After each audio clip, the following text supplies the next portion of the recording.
are the Jews of Belgium today? Well, more or less the same that before the war. It means mostly from Poland. Mostly from Poland. So they came back after the war? They came, no, even before the war. The Inquisition. No, there are not so many. There were some in Antwerp, but mostly they came in the 20s, and only 50% were killed. Only 50%, which is not so bad compared to Poland and Hungary. So they stay there. So 50%. It means around 30,000 people. Half in Antwerp and half in Brussels. And it's two different planets, Antwerp and Brussels. It's like, I think, Melbourne and Sydney. Toronto and Montreal. Toronto and Montreal. You have a number of Sardin Jews. Of course. Sardin Jews who came Definitely. in the early 60s or late 60s. Not so many compared to France. Yes, of course. You've got Lebanese, Because France, you Moroccans. had all of the Algerian Exactly. community. But still we have an Ashkenazi traditional secular in Brussels. What you're describing here is emergent anti-Zionism. It seems to be more of a projection of a deeper internal geopolitical crisis that seems to be manifesting itself within the borders of Belgium. Who started off with two conflicts, and because of immigration and population, of course we haven't mentioned the German minority also, which is transplanted in a certain, they're really on the edge of Flanders. So No, Wallonia. It's a part of Wallonia, the Flanders, the German minority. Yes. What was it? Verviers? Verviers, the member of the Wallonia region. It's in okay. We see the new transplantation of a Muslim population which had not existed initially, which is gaining force. I would call this really a recipe for balkanization, if you will. We're having enclaves emerging. It does not seem very violent initially, but if we look back to the Balkans themselves, they look quite peaceful about 30, 40 years ago as well. Is there any possibility that this anti-Zionist trend is just a precursor of deeper and a more intense nationalistic and racially motivated sentiments that will propagate themselves in the future that have nothing to do with the Jews? No, yes, you're right and wrong. You're right. Of course. No, you're right and wrong. It's true. That is, I try to say. It's a phenomenon. It's a phenomenon which is, and actually, that's why I divided, my paper into the 4 factors which concern directly the Jew and 3 factors which doesn't concern the Jew, and especially the trouble that exists between Walloons and Flemish people, and of course the trouble of people were not used to have so many foreigners. It's true, and so they don't know how to deal with it. But I don't think there is a risk of balkanization. I think that, well, roughly speaking, there are 2 models of nation. You know the Eastern model of nation, ethno-nationalism, which exists in Flanders, and in Wallonia you've got more the Civic model of nation. And I think, and we live under the Civic, and so I believe that in the long term, I don't think there was a risk of balkanization. The risk is, as I said, but it's not nice to be, in a sense, recorded. I believe personally that we live like in the last moment of the Roman Empire. It means there will be a kind of fusion, like it used to be. The Romans and the barbarians. It's not that I didn't say they are barbarians, but there will be migration, and there will be a mixture. And as long as there will be a majority in Brussels, by definition, Belgium will have to redefine itself by integrating, a part of the Muslim, I would say, not culture, but in a sense, preoccupation, something like this. Even if there is a secularization. So this is my opinion. So no balkanization, but a kind of new society. Ethnicization. Yes, in a sense. Transformation of the society, for sure. I don't think we could stay like this as, a white Catholic society. I think it's too late. It cannot. And for instance, the Toronto we had, here I've seen your program when Tremblay, a mayor in Saint-Denis, he wants to pray, before, in Belgium will be unbelievable, one of your mayor, there is a prayer when it starts. He wants to maintain it. It's He been wants to there maintain for- it. Belgium will be since the century. And for instance, we had the trouble of our Christmas tree. And maybe in 20 years, Christmas tree will be something impossible to imagine because of this new fragmentation. So this is what I believe. So it's not pessimistic, it's not optimistic, it's a new reality that we have to face. A new reality in which everyone will be ordered schemes. Yeah, it's like this. Yeah. So there will be a part of regression, I believe. Well, the right of women, etc. And you see, for instance, the question of the theory, and even I saw in the United States, the trouble with theory of evolution, Darwinism. We had a lot of Turkish propaganda, trying to impose new agenda in our public school in Belgium. So we have to resist, if it's possible.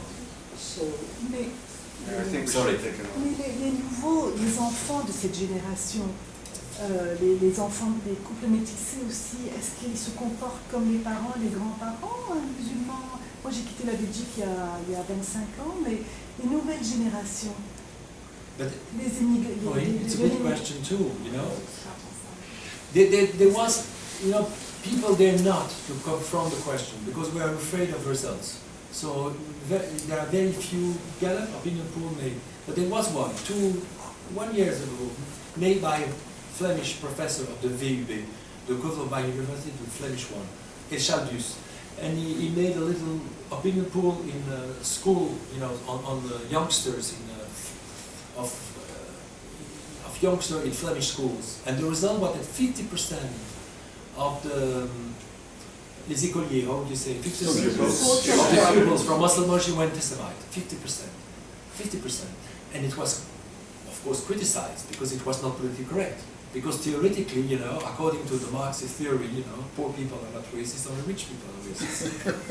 So it was, of course, he was accused and he has to defend himself. But the results are there, it means 50%. And also you have to understand that it's not an immigration like it used to be.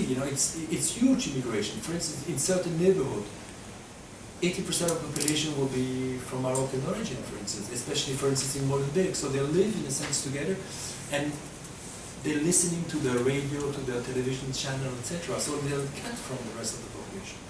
So, and this is the case in Brussels, only in Brussels. In Brussels is a special case. But I suppose in 4 generations it will be different. Let's be optimistic. Because modernity, and I think we will come through the female liberation, for sure. I believe so. so you were speaking London this time and you were speaking Brussels this time? No, I mean, Don't be so, no. because no, it I don't think seems so. from what you said that the Belgian people are integrating into the Muslim population rather than the No, opposite. it's not true. They are cohabitating. No, it's not true. Don't misquote me. No, definitely not. It's not. Well, But the majority of they the are looking at population. each other, and we have to also to accept the idea that, for instance, there are a lot of Moroccan politicians, as I said, and so they are. We can speak about integration. They are integrated. There is an integration, and so there will be a kind of mixity. This is what I try to say. Not Bruxellistan. A new kind of Brussels. Mixed. I'm not a priest or I want Exactly. to ask you a question about the term you use to designate anti-Zionism in Europe now, or in Belgium at least. You call it a civic religion. What does that mean? But at the same time, you are saying that there's a very strong element of pragmatism at stake. So I think there's a tension between these two things. Yes. You think so? Yeah. I think there's a tension between. No, because I would say it's a common denominators, more or less, like this. Well, this is in this sense. Okay, but would you? Because I don't everyone want to will, about- everyone in for instance, I work, as I said, in the Brussels Parliament, okay? There are many conflicts in the world, many conflicts. Congo, and God knows how many women are raped in Congo. It means Syria, 40,000 minimum people killed, whatever. You will find Chechnya, etc. Morocco, with the Sahara, And the only, I would say, resolution that my parliament made was against Israel. The only, how to say, not treaty, how to say, convention. Condemnation? No. There was a kind of Agreement? convention between Israel, economical convention between Israel and Brussels region. The other one which was broke was the one with Israel. No one will ever think about criticizing the link we have with Syria or with Egypt or with Tunisia. Actually, I come back from Tunisia 3 weeks ago. In this sense. So it's pragmatic, but it's convenient. Like, in a sense, Holocaust education was convenient. People believe that by teaching Holocaust or the Shoah, racism will disappear. So it was also a kind of civic religion, whether you believe it or not. It's a tool. Yeah. And what I say, anti-Zionism is a tool of integration. Because, Arabs are, in a sense, some of them happy that, their parliament break off relations with Israel. I think they're happy. It's a good step, to say, we are concerned with Palestine. Look, we break the relation with Israel. So it's pragmatic and it's a civic religion. But okay, what I would say is this: I'm bothered by the term religion because of what it supposes. Civic religion, of what it supposes in terms of organized belief system, of organized institutional arrangements, and so on. I think there's definitely a dogma that is being established. A consensus, ideological consensus that's growing. And what is interesting in your talk is exactly the pragmatic underpinnings of that, rather than the ideological ones, although they are present also, it's a mixture. Because it's based on, and I will show you if you don't mind, but there's a credo. Religion is and there is a credo. Palestine is right, Israel is wrong. They have prophets. You have many intellectuals who are prophets and will speak or share against. They have pilgrimage. If you want, to go on television, you go to Palestine, and there is this kind of a religion. And if you want, I can stress. Okay, so that's what I'm challenging you to do. That it is I have to go back to my paper. Okay. Because in my paper, I really use, I describe it as a religion. That is exactly what I was. No, really religion. But it's not propaganda. There are the propaganda too. For instance, there was this war. There was this war against, between Gaza and between the Hamas, and I wouldn't say between the Palestinian and the Israeli, because it's a war against Hamas.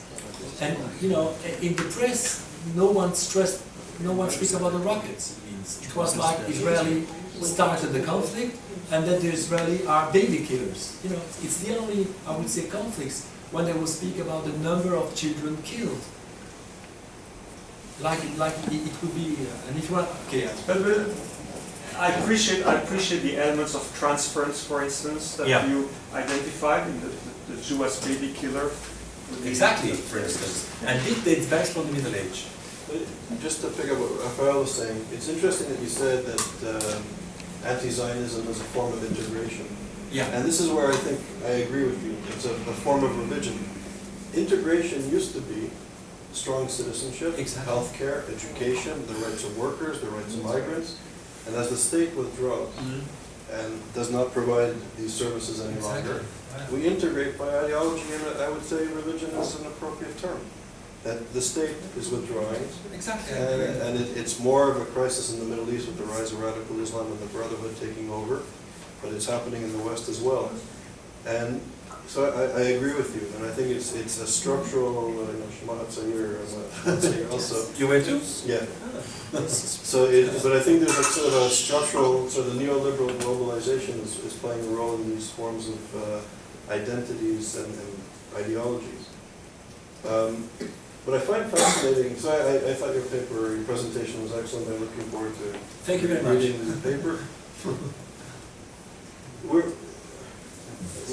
Just be a second. We're having this profound global crisis of anti-Semitism, of failed states, the rise of radical Islam. There's a revolution happening, and our intellectuals, as you say, are missing in action. The media is missing in action. And when people like you come with serious analysis of this crisis of anti-Semitism, I'm struck by two things. Our reluctance to take it seriously. We sit here and say, it can't really be happening, you must be right-wing, you must be reactionary, you're conservative, all the epithets that are thrown at us. And yet, there's a revolution happening and we're asleep. So so why do you feel that there's sort of this denial? And I just finished writing an article where I looked at how anti-Semitism changes, and at the moment of anti-Semitism, contemporary anti-Semitism has never really been accepted.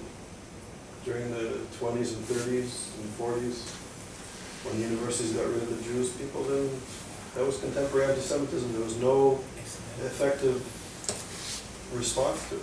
We lost. And I think if you go back, anti-Semitism, once it's unleashed, is a very powerful disease. So how do we, as intellectuals, now that some of us are establishing this reality which is terrifying, and yet there's this inability to accept it. So, do you have any ideas what to do? We accept it, I think. The trouble is not we as some intellectuals who work on this question. The trouble is how to reach, I would say, the intellectual, the journalists, etc. That's why we publish books, that's why we try to organize seminars, but it's quite difficult to be understood. Do you have any ideas on this? No. Some books, I published some books on cartoon, etc. And for instance, I will organize in 2 weeks within, the task force. And Canada will chair the task force next year. So within task force, I propose to organize, an exhibition on anti-Semitism. There is no books on Belgian anti-Semitism. And it will be the first exhibition on this. And I started from Van Eyck, and I will show you, and I will start with anti-Zionism. So this is my response, intellectual response. So my response is not to demonstrate that people are anti-Semite, but sometimes that they speak like anti-Semite, which is different.